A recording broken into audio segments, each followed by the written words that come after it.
மயிலாடுதுறை நாம் தமிழர் கட்சி வேட்பாளர் காளியம்மாளுக்கு ஆதரவாக கும்பகோணத்தில் கட்சியின் தலைமை ஒருங்கிணைப்பாளர் சீமான் வாக்கு சேகரித்தார். அப்போது பேசிய அவர், பிஜேபி ஆட்சியில் விவசாயிகள் வாழ வழியில்லாமல் தவிப்பதாக கூறினார். மக்கள் பிரச்சினைகள் பற்றி திமுக, காங்கிரஸ் கூட்டணிக்கு சிறிதும் அக்கறை இல்லை என்றும் அவர் தெரிவித்தார்.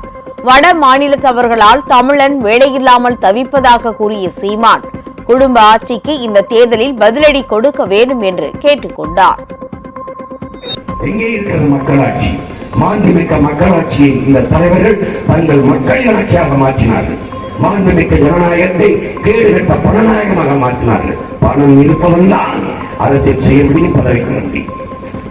அப்ப முதலாளிகளுக்கான அதிகாரம் தான் கட்டமைக்கப்படும். உலகின் அடித்தட்டு மக்களுக்கான அதிகாரம் இங்கே வரும். எப்படி வரும்? எப்படி வரும்? உங்கள் ராஜ் நியூஸ் தொலைக்காட்சியில் திங்கள் முதல் வெள்ளி வரை தினந்தோறும் பிற்பகல் 2 மணிக்கு உங்கள் பகுதியில் உள்ள குறைகளை நேரலையில் தெரிவிக்கும் புகார் பெட்டி நிகழ்ச்சி. பங்கு பெறுங்கள், பயனடையுங்கள், காணத் தவறாதீர்கள்.